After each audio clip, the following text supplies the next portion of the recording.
Udako oporrak bukatu eta irailean sartzarekin batera, Tolosako Izaskun auzoko jaiak ospatu dira asteburu honetan.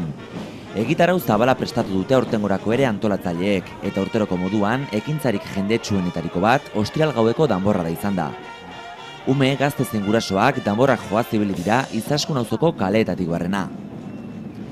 Horretaz gain, aurten urrezko danborra duela 60 urtetik auzoan zabalik dagoen eta orain itxiko duten Dionisi dendako jabei eman diote.